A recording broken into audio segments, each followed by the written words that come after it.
And it's been great meeting and learning and collaborating with so many of you, and looking forward to continued learning from you. So hopefully today you can learn a little bit about my world and my power skating world, and a three turn, which is kind of a non-traditional, non-game like move, but I believe it has a true place in skating development.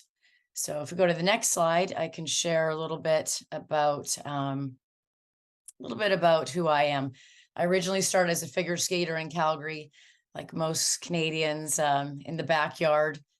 I turned pro super young, turned pro at 17 after achieving my gold figure freestyle and dance. Back in Canada, I just did a little bit of community hockey. It wasn't until I moved to San Jose in 92 where I was handed the pair of hockey skates. Guess it was assumed I could skate on hockey skates being Canadian. Had to figure it out a little bit, and then there was no turning back. So I'll share a little bit more as I go through some of the other slides, what those last 4 decades, or what my 4 decades have looked like. But just an overall here in 98, established the first formal power skating program, which is called Power Hour. So now, as of the last 2 years, we're a year-round, 5-day-a-week power skating, hockey skating school. So super excited to be able to offer that to all Bay Area clubs, even though we're housed in the Sharks training facility, which also houses the Barracuda. So we're a 6-surface rink, which is brand new facility for us the last few years. So 2009 was kind of a pivotal time for me. Joe Pavelski hired me. That was the first pro player that I worked with. And that was a super exciting time. Again, kind of changed my focus and how I approach training. Flash forward a little bit, 2018, opened 7,500 square foot hockey training facility, and we house the only skating treadmill in Northern California. So I had kind of a big learning curve for our area, not only educating the benefits of synthetic ice, but what the skating treadmill could offer.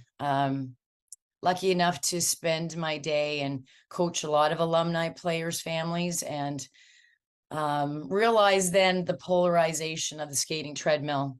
I think it was misused for a lot of years. So again, had a bit of a learning curve.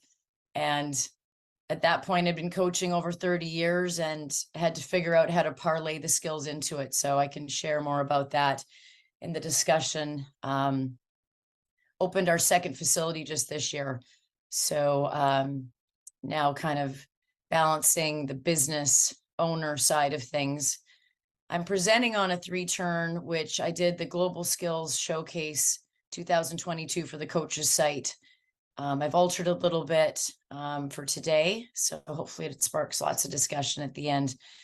This year, super excited. My son has joined us, my collegiate graduated son, and we presented at University of Michigan for the coaches site. So this is, it's been a big year, and this is a great honor to be finishing the year up with this presentation. So if we go to the next slide, in preparing, I kind of divided everything into 4 decades.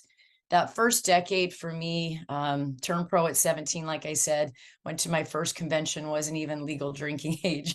So I was kind of flung into this, this high level of coaching. I coached with my coach at the Calgary Winter Club, and really made the transition in the mid 80s to 90s from figure skating to hockey. Kind of categorize that first decade as just pure passion.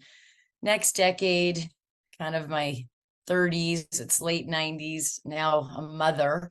So back then, I think the messaging for women in particular was all about, we were told we can have it all. So I was trying to balance work and family. Super cool back then.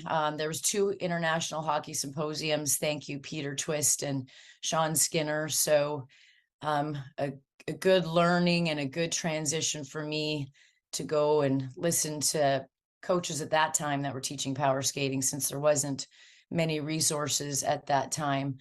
I do have a story in that decade that really stood out for me. I remember pulling up in a dark parking lot and like ready to coach a 16-year-old team at 8, 9 o'clock at night, and having a group of dads in the parking lot kind of rolling their eyes, saying, "Oh boy, here we go." It's like, make them sweat a little bit. In my mind, I'm like, hey, how about I teach them something? But back then there was lots of little hurdles. Not only power skating wasn't that big, like, what do you mean I don't get a puck? Former figure skater, woman. So that that late 90s was an interesting time. Next decade, flash forward, kind of early 40s, it's the 2000s. There's a little bit of shift now with skating, and that's when I got hired by Joe Pavelski and realized that, hey, this is probably my career, and realized I was a little bit of a late bloomer. So was excited to see the influence at this time with power skating and women coming into it. Here I am in my 50s, realizing that this is my livelihood, trying to set legacy a little bit. My entrepreneurial husband has joined me helping run facilities, and my collegiate son works side by side with me. So it's great to be able to learn and collaborate from him. So we'll go to the next slide and just talk a little bit about fundamentals. I think that as coaches, we all value the process, and that skills need to be built progressively. We can throw a bunch of speed onto our players, but if we have some fundamental skill gaps, peeling away the layers is an easy way to find them and identify them. And it usually boils back down to edge work, balance. So what better way to put them on one foot and work on our 3-turn, which is pretty telling. And I think that it's evident when we put our high impact skating skills don't organically happen. I think we see that a lot with moves like punch stops or turns. Our players have to be able to turn in tight spaces. And if they don't have a good command and a good strong base on their edges, they're going to create movements that almost cheat it, like leaning too much with the body, pulling the foot. So that outside edge is a pretty telling edge. So it's good to get them on one foot and see what's going on if you're finding problems with especially things like turning. So let's go to the next slide and let's explore a little bit of the 3-turn. But here I just threw this in because more than ever, we know that skating is a high valued skill. My son and I went to Florida to Daryl Belfry's first workshop. It's not an exact quote, but he was basically saying that we're looking at players to draft. And while they're scouting them, they're looking at all their skill base. And maybe years ago, there might be a balance act of what players you're looking to take, where skating is definitely a separation. And so I don't think we need to talk much here because it's a highly, highly skilled game. And these players are coming in and we're awed at the way that they move. And there again, boils back down to skill work. So next slide, let's dive into a definition of a 3-turn. It is a figure skating move. We have moves that resemble parts of a 3-turn, but a classic 3-turn is a movement where you're pivoting on one foot from forwards to backwards or backwards to forwards, and you're changing the edge. So if I'm starting on a forward inside edge, I'm ending up on a back outside edge.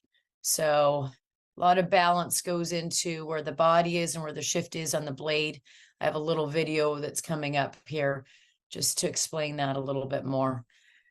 So let's go to the next slide. You don't know what you don't know. And it makes me appreciate the years that I spent on one foot doing school figures. School figures are not part of figure skating anymore. It's been replaced by moves in a field, but figure skaters are always practicing on a curve, always practicing on a circle. So if we're trying to teach players how to turn, how to cross over, their whole game and everything they do is on a circle. If they've never been taught that and learn what it's like, we need to be able to teach them that. So I do a lot of drawing out on the ice, give them a visual. I do a lot of leaning on the boards. I give them teaching cues. For example, I'll say, if I tied a rope around you and nailed the other end of the rope to the middle of the circle. So when we're turning and when we're doing exercises, warm-ups, doing turns on crossovers, if they're falling out, they're not leaning in properly. Now I've got a balance problem, so that needs to be addressed. I don't know if any of you follow us on Instagram. We've got Kathy's Power Skating and Extra Hour Training. We developed a skating tool. So we've produced a few of them. We sell them, but it's basically a handle where players can lean, do their edge work, do their crossovers on the circle, and they have to be committed to the edge. So we've had pretty good success with getting our players uncomfortable on our edges, as the 3-turn itself does for most players. All right, let's go to the next slide. I love this slide, elephant in the room. I love being asked by players, Coach, when do I do this in a game? And my response is usually, never, you'll get me fired. So after we have a little bit of a chuckle, the discussion is open and the door's wide open on why we spend time doing things that might not be done in a game, but that absolutely impacts the way that you move in a game. So I asked Brent Burns, him and Cale McCarr use 3 turns, as actually I've seen many other players, but they're high profile players that do 3 turns pre-game warm-up. So I've known Brent for over a decade.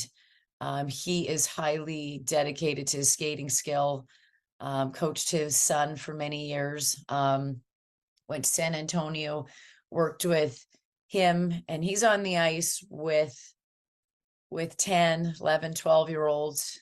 It's the only adult, only pro player for sure that's out there, and he's fully participating.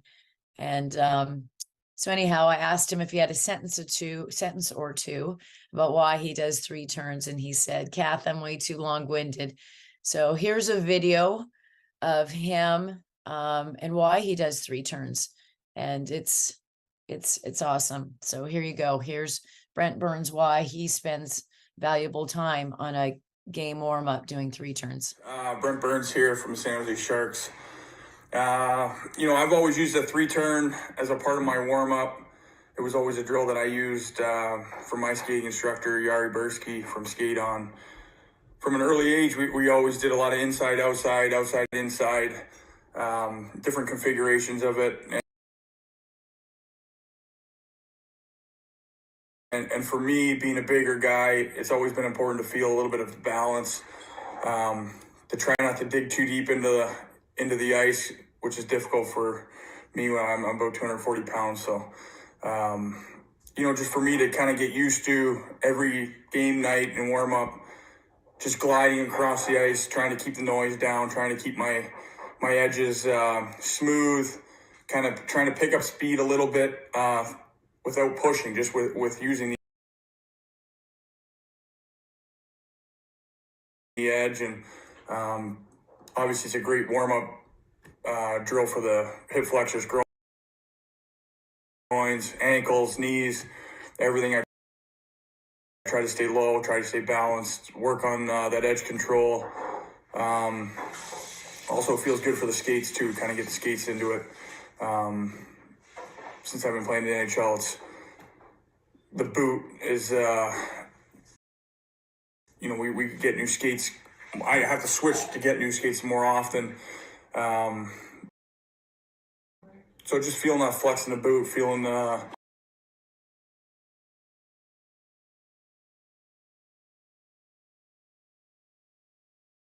flex in the laces, getting the body warmed up, and just really working those edges, because come game time, it's gonna be quick. So just something I've always utilized. I've always loved doing it. It's gets to that time where it start turning the brain on and getting ready to go. So all the best, guys. Talk to you soon. So this is great. This is the list of attributes of a 3-turn, and without me queuing him up, he listed most of these, which is great. So here's 12 attributes. There's a lot that's happening here. Again, he talked a lot about the body control and the edges, the grip. We have all 8 edges that we can attack when we're working on forwards and backwards 3 turns. There's weight distribution, there's rotational sequence. So 3 turns definitely have a place in our training with edges and balance. So the 3-turn also transcends through all age players. So young players, it's paramount that we add and give them elements to add to their athleticism. With the lack of diversity and activity and free play, I think that getting them on one foot is an important part of their development. Now, teenagers, they have longer limbs, they're adapting to newfound bodies. So it's really great, again, to give them drills that work on their balance and their ability to be on one foot. For our elite athletes, we want to make sure to challenge them and get them out of their comfort zone. So what better way than to put them on one foot where they're changing direction and edges? So let's go to the next slide. And we'll talk about our coaching language. So Todd McClellan gave a great presentation on terminology and making sure that your players know what you mean when you're using coaching terms. Here I'm talking about balance and lean and unweighting. Other terms that we need to know what our players mean are bend or get low. So lean, for example, when we're telling them to lean on a turn or lean on a circle, we have to know that they don't, or that they know that we don't mean lean with the upper body. So we've got some good examples here and pictures of elite players demonstrating balance and lean. Got a short video here that's going to explain our coaching terms a little bit more. We have to be careful when we say things like move your feet when we're trying to teach skating. Players don't know how to move their feet, and telling them to move quicker isn't teaching them how to skate faster. So here's a quick video of just our coaching terms and how it relates to getting players ready to learn how to do 3 turns properly.